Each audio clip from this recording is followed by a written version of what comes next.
우리에게 주신 하나님의 말씀은 사무엘상 15장 17절에서 31절까지 말씀입니다. 사무엘상 15장 17절에서 31절까지 말씀, 구약성경 433면에 있습니다. 사무엘상 15장 17절에서 31절까지 말씀 교독하고 마지막 절 함께 읽도록 하겠습니다. 사무엘이 이르되 왕이 스스로 작게 여길 그때에 이스라엘 지파의 머리가 되지 아니하셨나이까. 여호와께서 왕에게 기름을 부어 이스라엘 왕을 삼으시고 또 여호와께서 왕을 길로 보내시며 이르시기를 가서 죄인 아말렉 사람을 진멸하되 다 없어지기까지 치라 하셨거늘 어찌하여 왕이 여호와의 목소리를 청종하지 아니하고 탈취하기에만 급하여 여호와께서 악하게 여기시는 일을 행하셨나이까. 사울이 사무엘에게 이르되 나는 실로 여호와의 목소리를 청종하여 여호와께서 보내신 길로 가서 아말렉 왕 아각을 끌어왔고 아말렉 사람들을 진멸하였으나 다만 백성이 그 마땅히 멸할 것 중에서 가장 좋은 것으로 길갈에서 당신의 하나님 여호와께 제사하려고 양과 소를 끌어왔나이다 하는지라. 사무엘이 이르되 여호와께서 번제와 다른 제사를 그의 목소리를 청종하는 것을 좋아하심같이 좋아하시겠나이까. 순종이 제사보다 낫고 듣는 것이 수량의 기름보다 나으니 이는 거역하는 것은 점치는 죄와 같고 완고한 것은 사신 우상에게 전하는 죄와 같음이라. 왕이 여호와의 말씀을 버렸으므로 여호와께서도 왕을 버려 왕이 되지 못하게 하셨나이다 하니 사울이 사무엘에게 이르되 내가 범죄하였나이다. 내가 여호와의 명령과 당신의 말씀을 어긴 것은 내가 백성을 두려워하여 그들의 말을 청종하였음이니이다. 청하오니 지금 내 죄를 사하고 나와 함께 돌아가서 나로 하여금 여호와께 경배하게 하소서 하니 사무엘이 사울에게 이르되 나는 왕과 함께 돌아가지 아니하리니 이는 왕이 여호와의 말씀을 버렸으므로 여호와께서 왕을 버려 이스라엘 왕이 되지 못하게 하셨음이니이다 하고 사무엘이 가려고 돌아설 때에 사울이 그의 겉옷자락을 붙잡음에 찢어진지라. 사무엘이 그에게 이르되 여호와께서 오늘 이스라엘 나라를 왕에게서 떼어 왕보다 나은 왕의 이웃에게 주셨나이다. 이스라엘의 지존자는 거짓이나 변개함이 없으시니 그는 사람이 아니심으로 결코 변개하지 않으심이니이다 하니 사울이 이르되 내가 범죄하였을지라도 이제 청하옵나니 내 백성의 장로들 앞과 이스라엘 앞에서 나를 높이사 나와 함께 돌아가서 내가 당신의 하나님 여호와께 경배하게 하소서 하더라. 함께 읽겠습니다. 이에 사무엘이 돌이켜 사울을 따라가매 사울이 여호와께 경배하니라. 아멘. 자, 우리 믿음의 식구들 인사하겠습니다. 사랑하고 축복합니다. 꼭 은혜 받고 갑시다. 반드시 주님 만나고 갑시다. 네, 감사합니다. 이제 인사하는 데 있어서 조금 불편함을 느끼는 분들이 적어진 것 같아요. 그래서 그래도 안 하고 계신 분은 거의 오늘 처음 오신 분이거나 오신 지 얼마 안 된 분입니다. 참 우리가 인사 하나 하는 것 그렇게 어려운 일이 아닌데 안 하다 보면 아는 사람만 인사하고 모르는 사람은 그냥 모른 척하고 교회 안에서 그런 일이 벌어지게 됩니다. 한 가족이라고 말은 하는데 행동과 말이 따로 놀게 되는 것이죠. 참 그런 의미에서 우리가 이 가족 체육대 지난주 목요일에 가지게 되었는데 참 하나 되는데 너무너무 좋은 시간이었던 것 같습니다. 그날 제가 영상을 만든 것을 보니까 한 분도 찡그리고 계신 분이 없어요. 모두가 한박 웃음을 짓고 있고 모두가 즐거워하셨어요.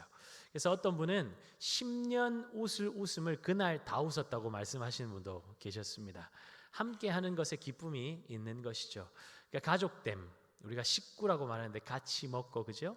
한 상에 둘러서 같이 먹고 삶을 나누고 참 그렇게 하는데 이제 여러분들 우리가 이 예배를 마치고 영적인 양식을 먹고 육의 양식을 또 우리가 식당에서 먹게 될 텐데 함께 모여서 모르는 분들도 같이 앉아서 이름도 물으시고 근황도 물으시고 기도 제목도 나누시고 그러면서 한 가족의 기쁨을 누려가는 시간이 되었으면 좋겠습니다. 그래서 혹시 어떤 일정, 다급한 일정 때문에 못 오신 분이 있다면 다음번에는 꼭 참석하셔서 이 가족됨의 기쁨을 누리면 좋겠어요. 절대로 그런 기쁨은 놓치면 안 돼요. 그래서 함께 모이면 모일수록 기쁨이 있고 즐거움이 있고 감사가 있고 기대감이 있습니다. 그래서 다음번에는 꼭 참석하시고, 이번에는 놓치셔서 너무 아쉽겠지만 다음번에는 꼭 참석하셔서 그런 기쁨을 함께 누렸으면 좋겠습니다. 아시겠죠? 네, 감사합니다. 귀한 믿음의 가족들과 함께 하나님 앞에 예배 드릴 수 있음이 얼마나 감사한지 모르겠습니다. 우리 하나님께 영광의 박수, 감사의 박수 한번 올려드릴까요? 감사합니다.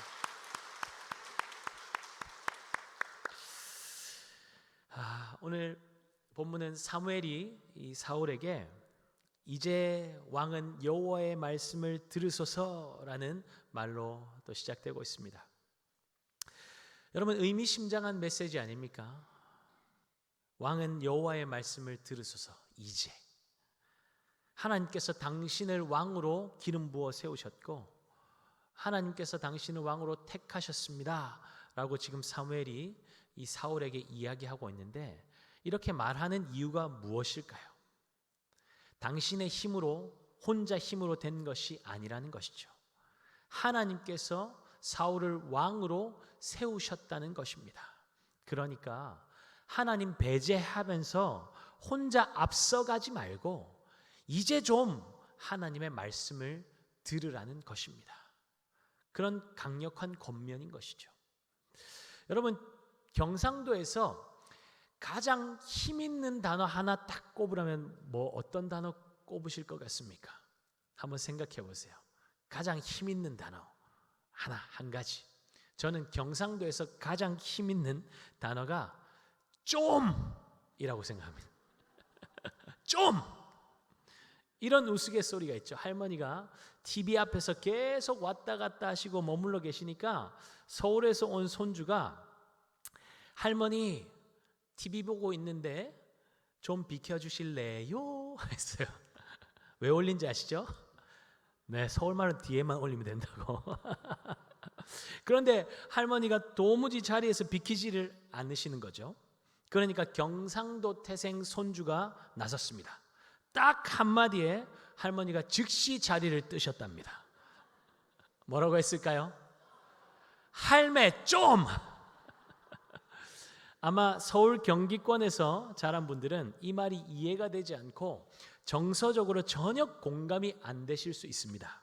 그런데 이 좀이라는 단어에 수많은 의미가 함축되어져 있습니다. 만약 사무엘이 경상도 사람이었다면 왕이여 제발 좀 그랬을 것입니다. 혼자 제발 좀 설치지 말고 하나님 말씀 좀 들으라고, 하나님 말씀에 좀 귀 기울이라고 그렇게 말했을 거예요. 계속 그렇게 살면 진짜 기회가 없다고 사무엘은 정말 안타까운 심정으로 사울에게 경고하고 있는 것입니다.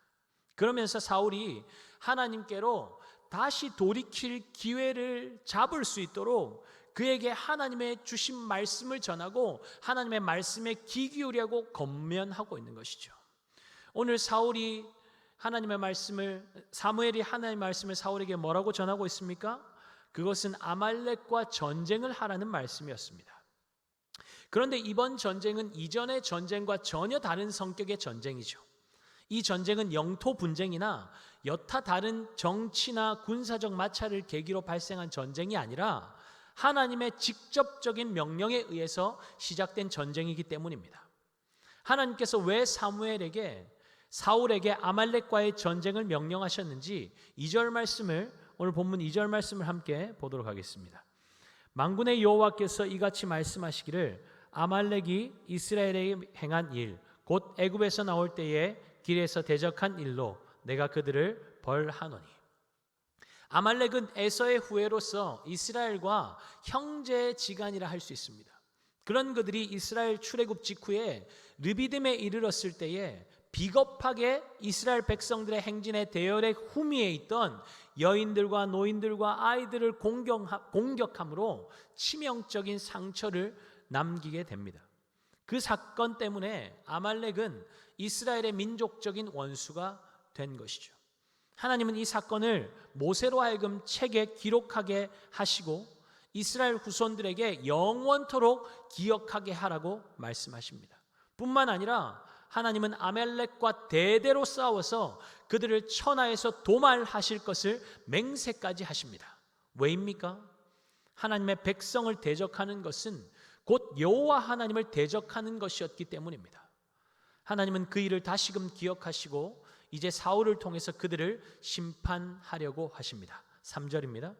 지금 가서 아말렉을 쳐서 그들의 모든 소유를 남기지 말고 진멸하되 남녀와 소아와 젖먹는 아이와 우양과 낙타와 나귀를 죽이라 하셨나이다 하니, 아말렉을 진멸하라는 명령은 현대인의 도덕관념으로는 너무 과격해 보이고 잔인해 보입니다.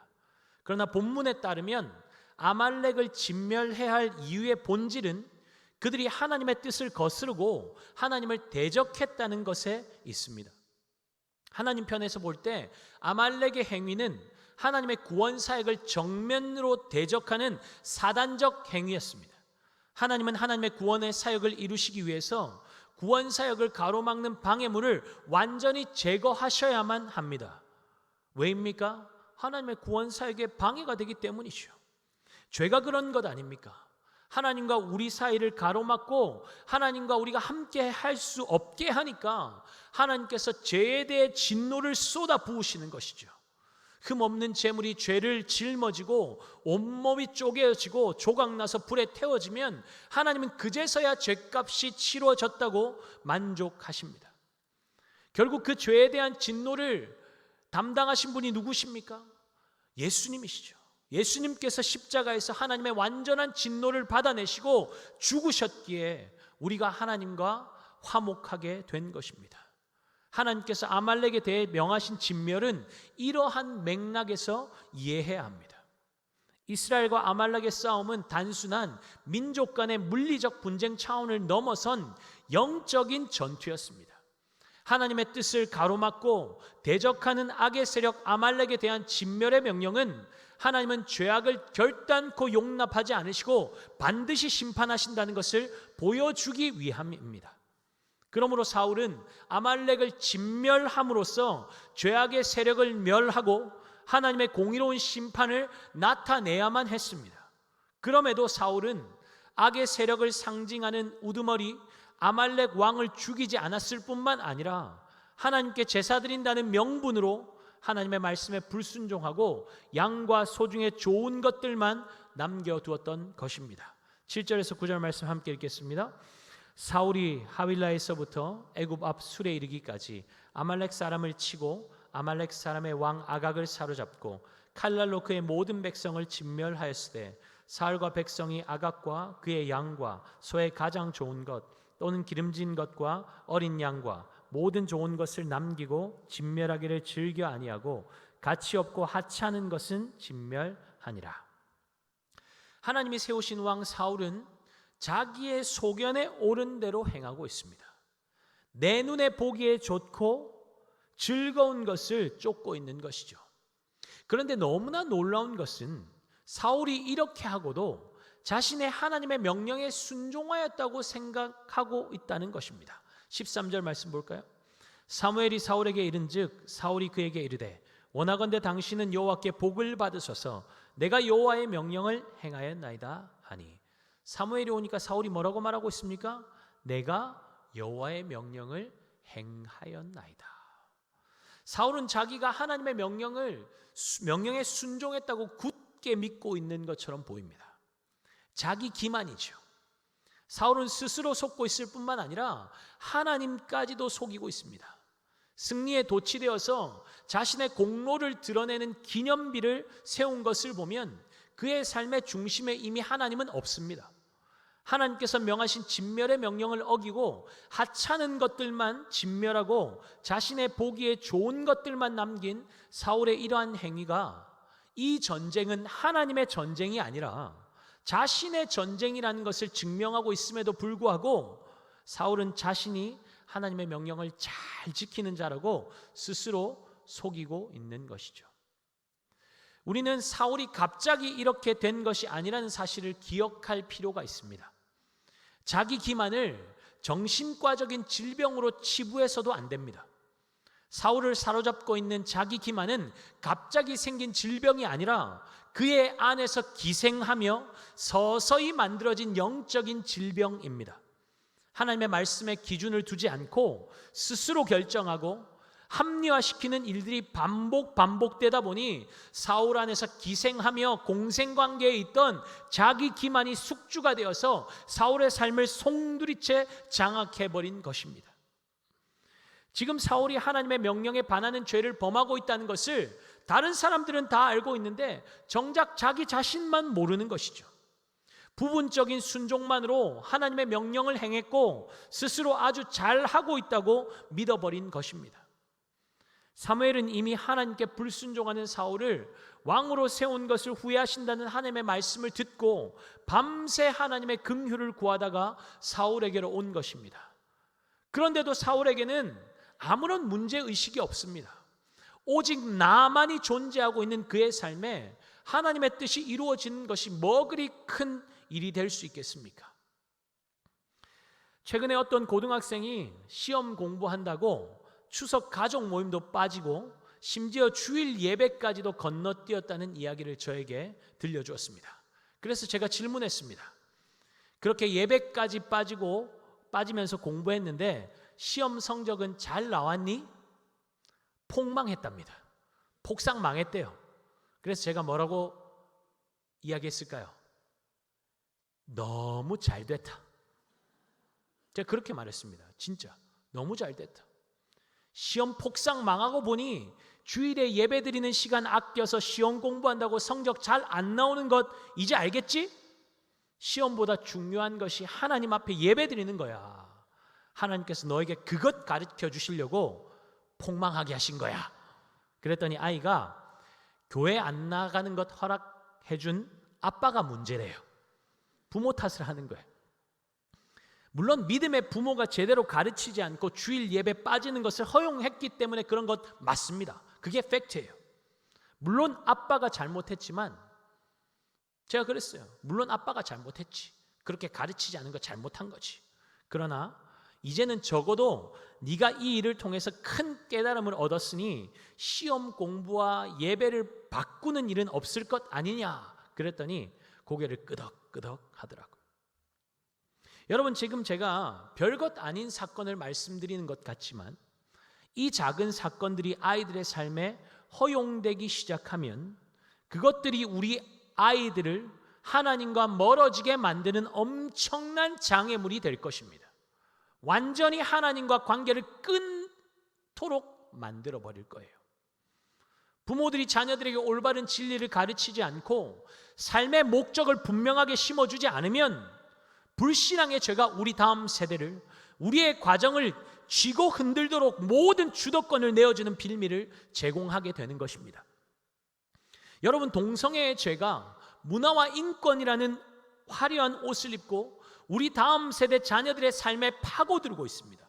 깊숙이 파고들고 있습니다. 우리 자녀들은 괜찮을 거야. 이런 생각은 스스로 속이는 자기 기만입니다. 대한민국의 성윤리 의식이 땅에 떨어진 지가 옛날입니다. TV 드라마의 동성 간의 사랑 이야기했다가 드라마 작가가 온갖 욕을 다 먹던 시절은 벌써 수십 년 전의 일이죠. 지금은 동성애가 죄라고 이야기만 해도 역으로 공격당하고 소수인권 차별한다고 혐오한다고 온갖 욕을 다 먹는 시대가 되었습니다. 어린아이들이 보는 애니메이션에도 만화에도 다양한 가족, 특히 남자 아빠, 남자 엄마가 있는 가정, 여자 아빠, 여자 엄마가 있는 가정의 이야기가 나오고 있고 교과서에서도 그런 가족의 이야기를 가르치고 동성 결혼을 반대한다는 메시지를 전한 목사가 파면되는 것은 물론 미국의 어떤 주에서는 아들의 성전환 수술을 반대했다고 부모 양육권을 박탈당하는 일까지 일어나고 있습니다. 여러분, 이것이 이 시대의 현실입니다. 갑자기 이런 시대가 찾아온 것이 아닙니다. 작은 죄들을 우리가 용인하고 그 별것 아니라고 생각하는 작은 죄들이 반복되면서 어느새 우리의 삶의 또아리를 틀고 앉아서 이 세상 권세를 잡아가고 있는 것입니다. 여러분, 사무엘이 자신은 하나님의 명령에 순종했다고 자기 기만에 빠진 사울에게 지금 내 귀에 들리는 양의 소리는 뭐냐고 지적하자 사울이 뭐라고 변명하고 있는지 15절 말씀을 볼까요? 사울이 이르되 그것은 무리가 아말렉 사람에게서 끌어온 것인데 백성이 당신의 하나님 여호와께 제사하려 하여 양들과 소들 중에서 가장 좋은 것을 남김이요 그 외의 것은 우리가 진멸하였나이다 하는지라. 여러분, 사무엘이 내 귀에 들린 소리가 뭐냐고 질문하고 있는데 오늘 본문에서 가장 핵심이 되는 단어가 바로 소리입니다. 사무엘이 지금 현장에서 듣고 있는 소리는 분명 사울이 하나님의 명령에 순종했다면 들리지 않았어야 하는 소리입니다. 그런데 백성들 때문에 어쩔 수 없었다는 것은 사울의 변명이기는 하지만 그가 하나님의 소리에 귀 기울이지 않았다는 사실을 그는 은연중에 고백하고 있는 것입니다. 사울이 귀 기울인 것은 하나님의 말씀이 아니죠. 좋은 짐승들의 소리였고 백성들의 소리에 귀 기울였기 때문에 그가 하나님의 명령에 불순종한 것입니다. 짐승들의 소리에 귀 기울이니까 사울의 내적인 욕망에 자극이 일어납니다. 백성들의 소리는 그가 가지고 있던 근원적인 두려움을 계속적으로 자극했을 것입니다. 그러니 그의 영적인 감각은 마비되어 버린 채로 들리는 소리를 따라서 행할 수밖에 없었던 것입니다. 여러분, 어떤 소리에 귀 기울이고 있습니까? 세상에 들리는 소리를 쫓아 살면 하나님과 원수된 삶을 살 수밖에 없습니다. 세상에 우리의 욕망을 자극하는 소리들이 얼마나 많습니까? TV만 틀면 광고가 줄을 이루죠. 홈쇼핑 광고. 잠시만 봐도 우리 소비 욕구에 불을 지핍니다.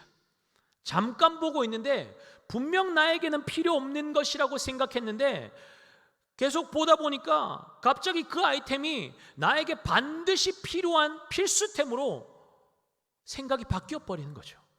그리고 잠시 뒤 정신을 차리면 어떻습니까? 핸드폰이 손에 들려져 있고 이미 주문 들어갔어요. 요즘 드라마 한 편 제대로 보려면 중간중간에 나오는 광고 몇 편 정도 봐야 한 편을 제대로 볼 수 있습니까? 광고가 엄청나게 많아졌죠. 예전과 비할 수 없습니다. 광고를 접하는 횟수와 그 시간이 늘어나면 늘어날수록 사람들의 마음에 더 강력한 욕망을 불러일으킬 수 있기 때문에 광고주들이 엄청난 돈을 쏟아부으면서 드라마 중간에 들어가는 그 광고에 온 목숨을 거는 것입니다. 이건 한 예에 불과한 거예요. 저는 지금 이 시대에 주의 백성들에게 이것만큼 위험한 소리는 없다고 생각합니다. 다른 사람 다 하는데 뭐 어때? 다른 사람 다 하는데 뭐 어때? 저 사람도 하고, 교회 다니는 저 사람도 하고, 집사님도 하고, 장로님도 하고, 목사님도 하고, 저런 유명한 교수도, 목사도 그렇게 하는데, 저런 똑똑한 정치인이 괜찮다고 말하는데, 저렇게 확신 있게 힘을 주어 말하는데 맞는 거겠지. 여러분, 죄에 대한 이런 흐리멍텅한 생각은 망하는 지름길입니다. 주의 백성들에게 절대 기준이 무엇입니까? 하나님의 말씀 아닙니까? 하나님의 말씀은 모호하지 않습니다. 한 남자와 한 여자가 결혼이라는 제도를 통해서 부부가 되어 가정을 이루는 것 모호합니까? 그렇지 않죠. 그런데 지금 시대에 그렇지 않은 가정도 있다고 힘주어 말하는 사람들이 많아지기 시작하니까, 그리고 그런 것을 법제화까지 하려고 하니까 헷갈리십니까? 이건 헷갈릴 문제가 아닙니다. 죄된 삶을 살아가면서 그런 논리를 펼치는 분들의 마음을 상하게 하면 안 되니까 우리가 좀 더 포용하고 고상하게 협의의 과정을 거쳐야 하는 것입니까? 그렇지 않죠. 그러면 우리가 하나님의 말씀의 절대 진리를 스스로 허물어 버리는 것이 되는 것입니다. 절대 진리는 타협이 없습니다. 아멘이십니까? 논의되어질 사항이 아니라는 거예요. 창세기 1장 1절에 뭐라고 말씀하시죠? 태초에 하나님이 천지를 창조하시니라. 왜냐하면 나와요? 나오지 않습니다. 이건 논의하고 합의할 사항이 아니라는 것이죠. 그러니 마침표 꾹 찍고 선포하고 있는 것입니다. 하나님께서 남자와 여자를 창조하시니라 끝! 거기에 성이 명확하지 않은 사람이 어디 있고, 성적 지향에 따라서 젠더를 결정할 수 있고 또 다른 제3의 성이 있을 수 있다. 그런 거짓이 끼어들 자리가, 여지가 도대체 어디 있다는 말입니까? 세상에 그럴싸한 소리에 귀를 기울이고 별것 아니라고, 큰 문제 아니라고 합리화하면서 세상의 소리들을 분별 없이 수용하기 시작하니까 주의 백성들이라고 말하는 사람들이 사단의 수하가 되어서 하나님을 대적하는 자리에 앞장서서 불의의 도구로 쓰임받고 있는 것 아닙니까? 여러분, 학생 인권조례 여러분 그거 처음에 만들 때 누가 앞장선 줄 알아요? 교회 장로예요. 교회 장로. 뭣도 모르고 그 앞장선 거예요. 하나님의 진리의 말씀에 굳게 서 있지 않으면 하나님의 백성이 사단의 종로로 탈 뿐만 아니라 오히려 앞장서서 불의의 도구로 쓰임받게 되는 것입니다. 하나님의 말씀, 부모의 세대의 믿음의 삶을 통해서 자녀들에게 바른 진리가 선포되고 그들의 귓가에 하나님의 말씀, 절대 진리가 들려지지 않으니까 우리 다음 세대 자녀들이 진리로 둔갑한 사단의 거짓에 사로잡혀서 종로로 타는 것입니다. 사무엘이 사울에게 하나님의 명령에 거역하고 하나님의 말씀을 버렸기 때문에 하나님께서 왕을 버렸다고 말씀하니까 사울이 그제서야 고백하는 것을 들어보십시오. 24절입니다. 사울이 사무엘에게 이르되 내가 범죄하였나이다. 내가 여호와의 명령과 당신의 말씀을 어긴 것은 내가 백성을 두려워하여 그들의 말을 청종하였음이니이다. 여러분, 이처럼 사람은 자신이 가장 중요하게 여기고 두려워하는 이의 말을 듣게 되어 있습니다. 내가 백성을 두려워하여서 그들의 말을 청종하였음이니이다. 사울의 마음의 중심에 하나님이 없다는 명백한 증거 아닙니까? 여러분, 어떤 소리에 귀 기울이며 살고 계세요? 여러분이 지금 가장 두려워하고 삶에서 가장 중요하게 여기는 대상은 누구입니까? 혹시 자녀는 아닙니까? 성적 떨어져서 지금 교회 갈 때가 아니라 학원 가서 보충 수업 받아야 된다고. 나보다 공부 못하던 애가 일요일에 학원 가서 보충하고 독서실 가서 공부하더니 성적 엄청 올랐다고. 나도 그렇게 하게 해달라고. 교회 못 가겠다고 울고 불고 하면 여러분 어떻게 하실래요? 믿지 않는 남편 또는 아내가 주일에 교회 가지 말고 우리 가족 더 행복해지기 위해서 가족 여행 다니자고 한 달에 2번 정도만 교회 가라고 그러면 어떻게 하실 겁니까? 직장에서 3교대 때문에 주일에 직장에 가야 합니다. 아니면 토요일에 밤새고 주일 새벽까지 일했어요. 그건 생업이니까 주일 빠지는 것 어쩔 수 없는 일이니 나중에 유튜브로 예배 드리면 된다고 그냥 넘어가실 것입니까? 그럼 밤새고 졸더라도 씻지 못하고 이 자리에 앉아 있는 분은 왜 그럴까요? 왜 그런 선택을 하는 것일까요? 여러분, 삶의 분명한 기준을 정하셔야 합니다. 분명한 기준. 왔다 갔다 하는 거 말고 내 보기에, 내 소견에 보기에 좋은 것 따라서 살다가 안 되면 돌아오고 왔다 갔다 하는 기준 말고 자녀들의 삶에도 분명한 기준을 제시해 주셔야 합니다. 삶의 분명한 기준은 세상의 소리에 있지 않습니다. 삶의 경험에도 있지 않습니다. 하나님의 말씀만이 절대 진리이고 우리의 삶의 절대 기준이 되어야 할 줄 믿습니다. 그렇지 않으면 사울처럼 스스로 속이면서 하나님이 정해두신 한계를 넘나들면서 자기가 주인된 삶을 사는 거예요. 그러면서 자기와 합리화하고 자기 기만하면서 나는 하나님의 명령을 잘 따르고 있어. 그러면 속이며 사는 것이죠. 그것이 사무엘이 지적한 사울의 죄 아닙니까? 22절 23절 상반절까지 우리 함께 말씀을 읽겠습니다. 사무엘이 이르되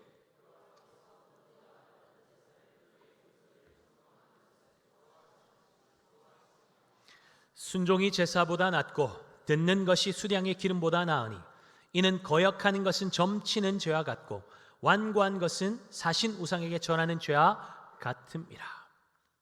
여러분, 여기서도 듣는 것이 강조되고 있습니다. 제사 드리는 것보다 하나님의 목소리를 청종하는 것이 더 우선이라는 것입니다. 사무엘이 왜 이런 말을 합니까? 사울은 제사를 자신의 불순종을 무마시키는 도구로 전락시켰기 때문입니다. 사무엘이 말하는 것은 제사가 중요하지 않다는 말이 아니죠. 제사가 순종을 대체할 수 없다는 것입니다. 여러분, 예배가 순종을 대체할 수 없습니다. 하나님께서 이스라엘의 제사 제도를 주신 것은 그들이 하나님의 말씀에 순종하는지의 여부를 보기 위함이었습니다. 그러나 사울은 그저 좋은 제물 하나님 앞에 바치는 행동에만 의미를 두고 있었던 것이죠. 그렇게 하나님의 마음을 만족시켜서 좋은 제물 드려서 하나님의 마음을 만족시키고 자신에게 복을 주셔서 백성들의 마음을 사서 오래오래 왕노릇하고 길이길이 자신의 이름을 남기는 것, 그것에만 관심이 있었습니다. 제사를 하나님의 협조를 확보하기 위한 수단으로 사용한 것이죠. 사무엘은 껍데기뿐인 형식적인 제사에 대해서 비판하면서 사울의 완고함을 지적하고 있습니다. 완고하다는 것은 교만하고 뻔뻔하다는 의미죠. 사울의 마음이 갑작스럽게 완고해진 것이 아닌 것을 우리는 알고 있습니다. 작은 죄를 허용하고 대수롭지 않게 그냥 넘겨버렸기 때문에 완고함이 사울의 삶에 깊이 뿌리 내리고 그의 마음을 마비시켜버린 것입니다. 그래서 히브리서 3장에 뭐라고 말씀하고 있습니까? 히브리서 3장 13절 함께 보겠습니다. 오직 오늘이라 일컫는 동안에 매일 피차 권면하여 너희 중에 누구든지 죄의 유혹으로 완고하게 되지 않도록 하라. 사랑하는 여러분, 죄의 유혹을 끊어내지 않고 방치해두면 누구든지 사울처럼 완고하게 되는 것입니다. 완고하게 되면 어떻게 되길래 완고하게 되지 않도록 매일 피차 권면하라고 말씀합니까? 히브리서 3장 12절 봅니다. 형제들아, 너희는 삼가 혹 너희 중에 누가 믿지 아니하는 악한 마음을 품고 살아계신 하나님에게서 떨어질까 조심할 것이요. 완고함은 곧 악한 마음이며 그 마음은 하나님에게서 떨어지게 만들기 때문에 형제 자매들에게 매일 피차 하나님의 말씀으로 서로를 권면하라는 것입니다. 권면은 사랑하는 마음이 전제되어 있지 않으면, 사랑하는 마음이 전제되어 있지 않은 권면은 권면을 빙자한 정죄와 판단이 될 수 있습니다.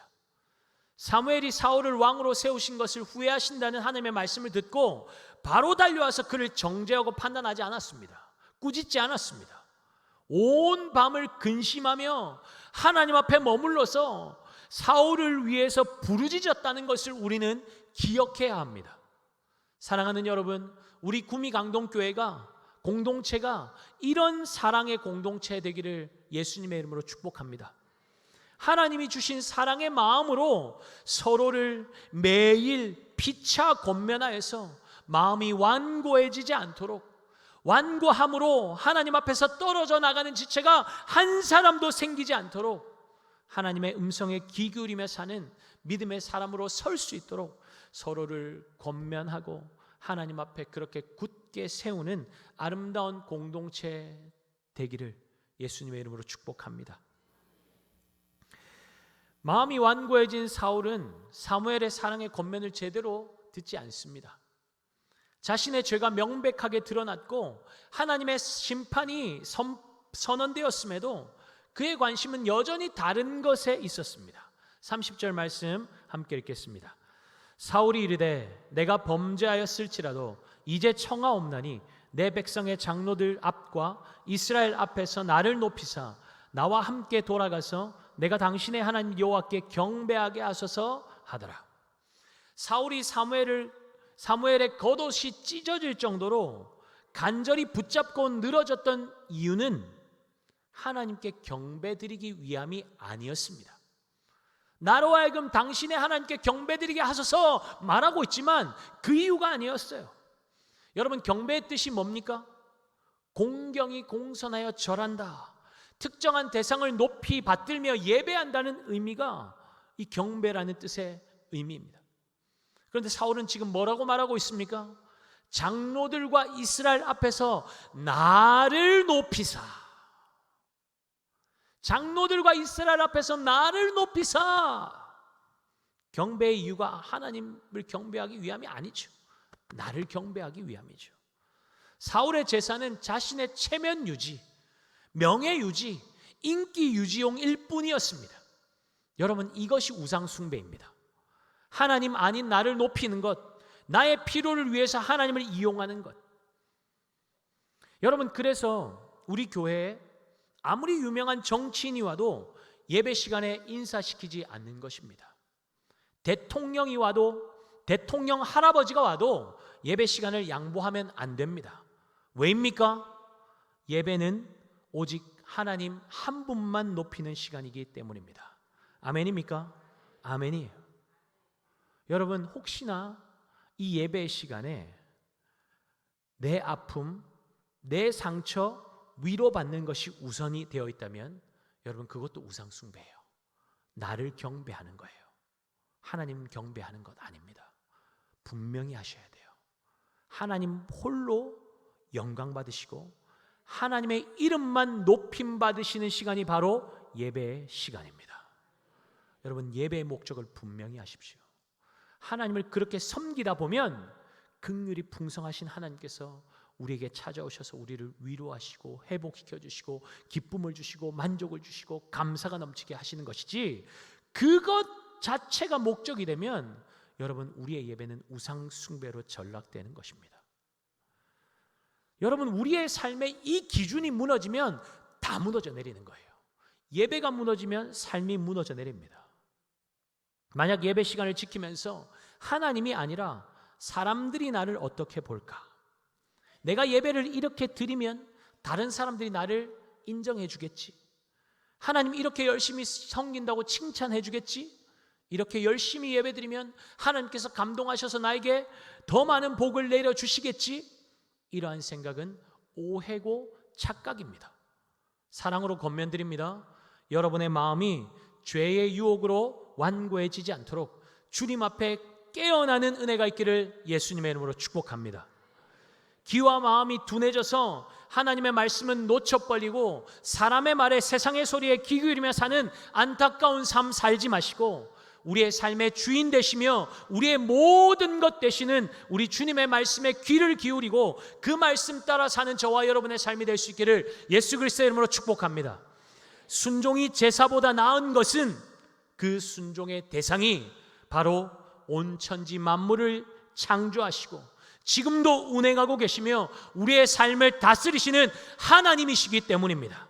하나님 앞에 예배드리는 이 시간, 하나님의 음성이 우리 귓가에 분명하게 들려지고 우리 마음에 새겨지는 은혜가 있기를 축복합니다.